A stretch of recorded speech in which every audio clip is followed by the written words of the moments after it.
வணக்கம். இன்னைக்கு நம்ம வீடியோவில் மஷ்ரூம் தம் பிரியாணி எப்படி செய்யலான்னு பார்க்கலாம். அதுக்காக நான் 200 கிராம் மஷ்ரூம் எடுத்து வாஷ் பண்ணிவிட்டு இது போல் கட் பண்ணி எடுத்து வச்சுருக்கேன். இப்போ எப்படி செய்கிறதுன்னு பார்க்கலாம். இப்போது ஒரு பவுல் எடுத்து வச்சுருக்கேன். இதில் நம்ம மஷ்ரூம்லாம் சேர்த்துடலாம்.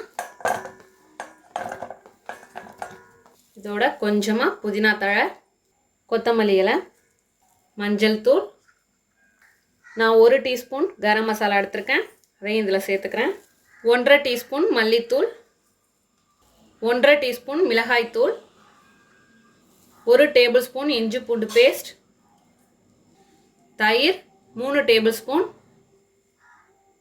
2 பச்சை மிளகாய் உடைச்சி சேர்த்துக்கிறேன்,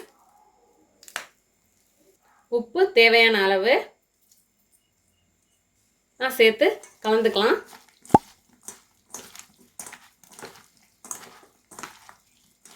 இப்போ கலந்தாச்சு.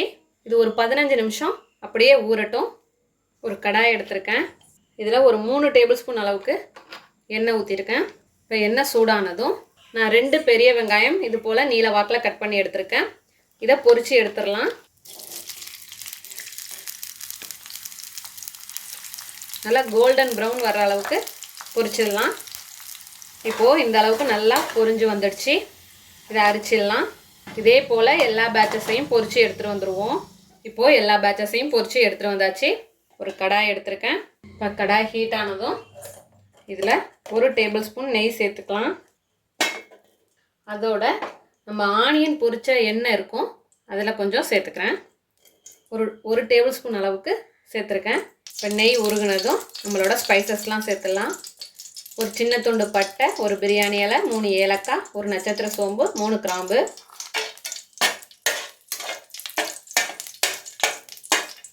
இப்போ பொரிஞ்சதும் நம்ம ஆனியன் சேர்த்துடலாம்.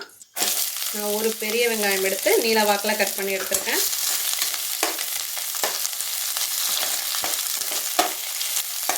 இப்போ வெங்காயம் கண்ணாடி பதத்துக்கு மாறினதும் நம்ம தக்காளி சேர்த்துடலாம். நான் ஒரு மீடியம் சைஸ் தக்காளி சேர்த்துக்கிறேன்.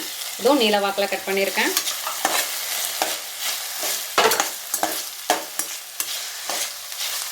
தக்காளி நல்லா வதங்கணும் வேண்டியதில்லை,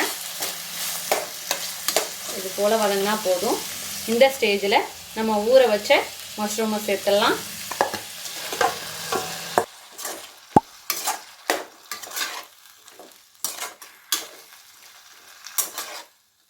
இதோட பொரிச்ச ஆனியனில் பாதி அளவு இதில் சேர்த்துக்கிறேன்.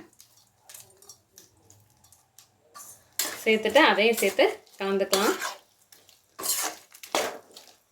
இப்போ மஷ்ரூம் நல்லா வதங்கி வெந்து வரணும். ஒரு பாதி அளவு வெந்திருக்கணும், வேகட்டும். இப்போ ஒரு 5 மினிட்ஸ் ஆகிருக்கு. பாருங்கள், மஷ்ரூம் வந்து நல்லா வெந்து அதோட அளவு வந்து சின்னதாக இருக்கும்.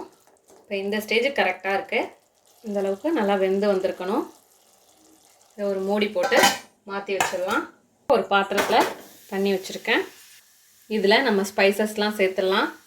நான் 2 பச்சை மிளகாவை கீந்து வச்சுருக்கேன், 2 நட்சத்திர சோம்பு, ஒரு பிரியாணி இலை, ஒரு சின்ன துண்டு பட்டை, 3 கிராம்பு, 2 ஏலக்காய், 1/2 டீஸ்பூன் மிளகு, 1/2 டீஸ்பூன் சீரகம். இது எல்லாமே சேர்த்துட்டேன். இதில் கொஞ்சமாக புதினா இலை, கொஞ்சமாக கொத்தமல்லி இலை, கொஞ்சமாக நெய் சேர்த்துப்போம். ஒரு 1/2 டீஸ்பூன் இஞ்சி பூண்டு பேஸ்ட் எல்லாம் சேர்த்து நல்லா கலந்து விட்டுக்கலாம். இப்போ சாதத்துக்கு தேவையான அளவு உப்பு, மூடி போட்டு நல்லா கொதிக்க விட்டுருவோம். இப்போ தண்ணி நல்லா கொதிச்சு வருது. வாசனையாக அவ்வளோ வாசனையாக இருக்குது.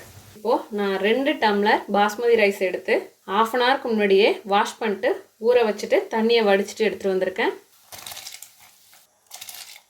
ரைஸ் வந்து 60% வெந்திருந்தால் போதும்.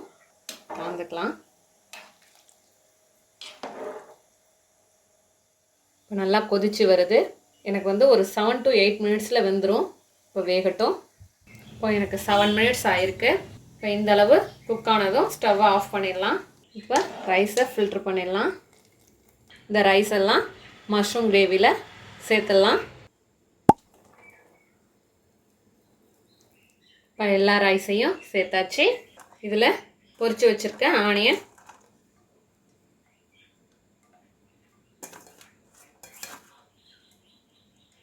கொத்தமல்லி, புதினா இலை, குங்குமப்பூவை பாலில் கலந்து வச்சுருக்கேன், இது ஆப்ஷனல் தான், ஃபுட் கலர்,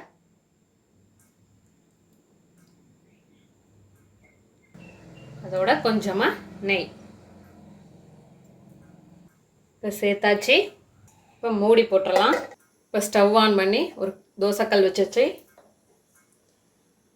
இப்போ நம்ம ரெடி பண்ணி வச்சுருக்க பிரியாணியை இதில் சேர்த்துடலாம்.